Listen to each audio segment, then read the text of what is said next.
Hi guys, good day everyone. This is how to process order confirmation. Guys, we have a two different type that needs to follow before you assign your name. So one is by created, like this one, and the other one is ETA, like this one. So guys, if you will assign by ETA, you should to get the earliest ETA date.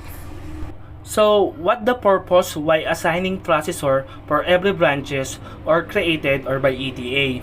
So, the leader will assign all processor for every different branches or by created or by ETA because to have a more organized to prioritize the urgency of an order.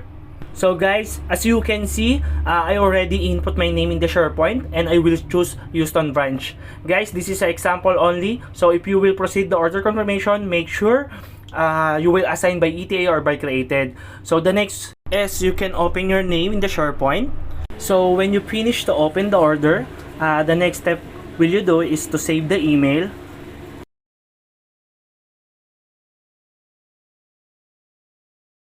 So after you save the email, the next step you will do is to copy the email header and go to the branch workbox and paste it.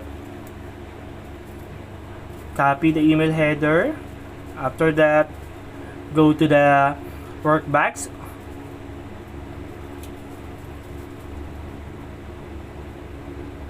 As you can see, this is the Houston workbox and paste it. So guys, if you found the email in workbox, you must plug the mail in workbox. So the purpose is that is to send a signal to the branch that the order is already on the process or progress.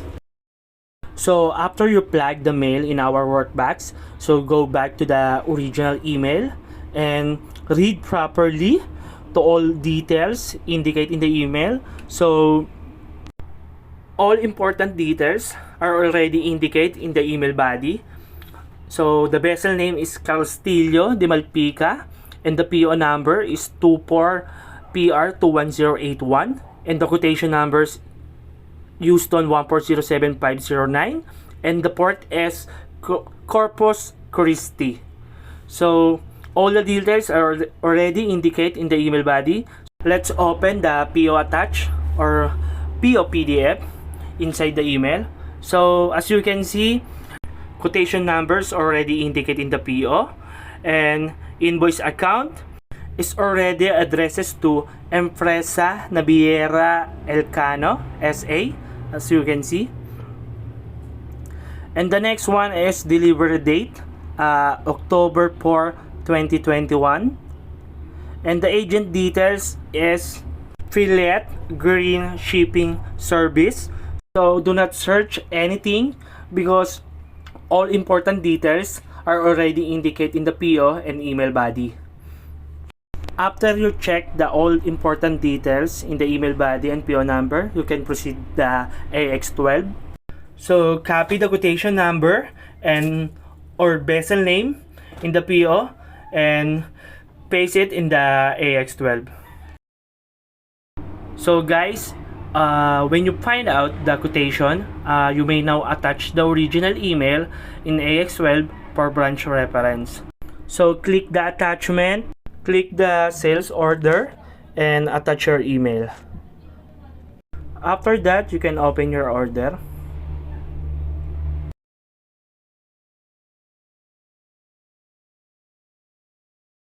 So the next step is you click the sales quotation header and check and correct the PO number, customer account, and the invoice account.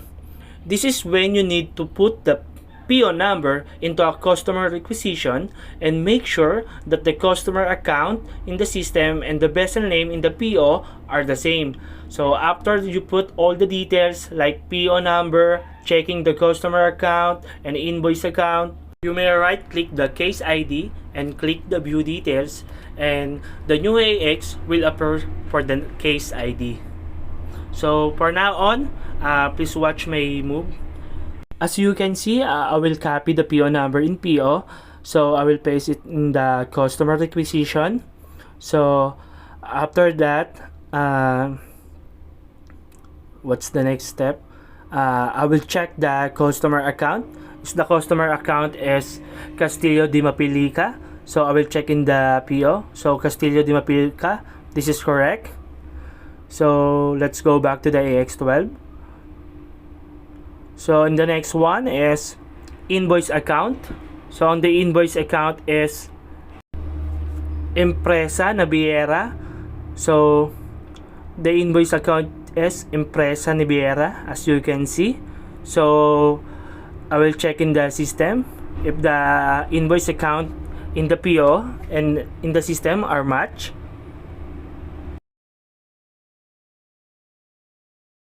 So as per checking, all the customer account, invoice account are already matched. So let's proceed for the next step. Go to the case ID, right click and click the view details, and the new AX will appear the case ID.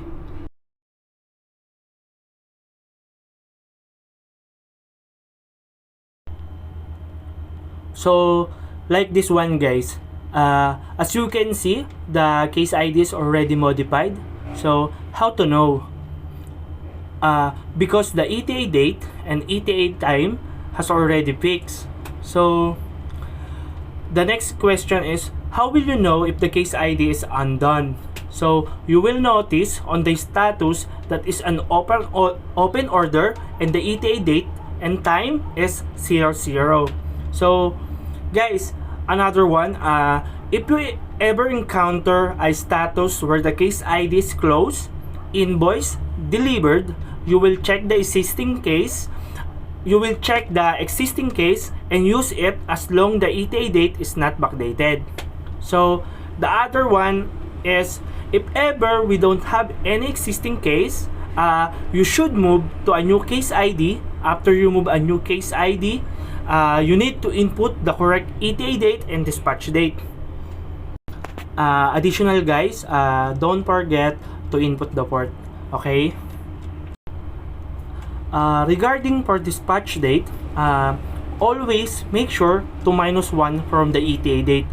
For example, the ETA is October 7, as you can see, and the dispatch date is October 6. So always -1 from the ETA date. So when you already input all the details, so you should to input the agent details. So let's proceed to agent details and how to input the agent details. So let's proceed the next step for agent details. So you can click the general like this one and click the responsibilities and click agent. As you can see, agent details are already modified, so you know, so you don't need to do anything. So always thing to do is to double check the agent details is correct in the PO. So this one, the agent details is already correct. So let's proceed for another step. For the next step is checking all the items. Guys, please make sure that the item offered in the PO are always match the item in the system. So if you have any discrepancy, kindly put it to the discrepancy file and send clarification to sales regarding on discrepancy if it's a too high or more than 100 USD. So, but if the discrepancy is small or low or less than 100 USD dollar, send an email confirmation to the branch with a list of a discrepancy. So, and the other one has no discrepancy. So after that, when you check all the item and it's tally, so you can proceed to flip or confirm. So let's proceed for the checking all the items.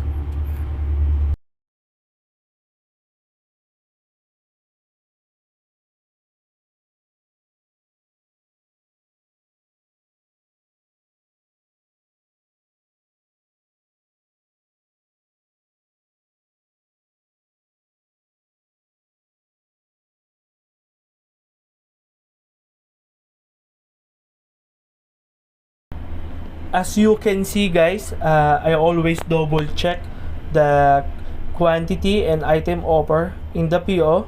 So please make sure the offer in the PO and offer in the system are already matched. So again, I will inform you again. So if you have any discrepancy, kindly put it to the discrepancy file and send a clarification to sales regarding to the discrepancy if it's too high or more than 100 USD. So, but if the discrepancy is small or less than 100 USD dollar, send an email confirmation to the branch with a list of discrepancy. Guys, if you encounter the discrepancy is low or less than 100 USD dollar, it's okay to proceed, but send an email clarification with a list of the discrepancy. So, okay? So like this one, all the quantities, all the items are matched, same as the quantity in PO. So I already checked the total amount. The total amounts in the system and PO are already matched then. So let's proceed to confirm the order or flip the order. So let's proceed to follow up. You can click the follow up and you can click the confirm. So when you already click the confirm, so you check the status. So the status must be 1.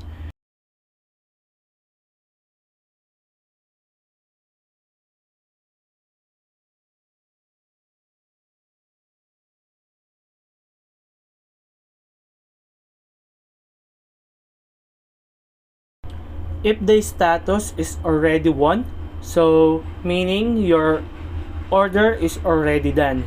So after that, then you go back to the workbox and take the email so that the branch to know that the order is already done, and you must reply to their email and inform them and close it with your name in the SharePoint.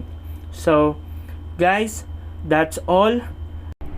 I hope guys you learned something on this video. Thank you for watching. Have a great day. Spread love. Peace out.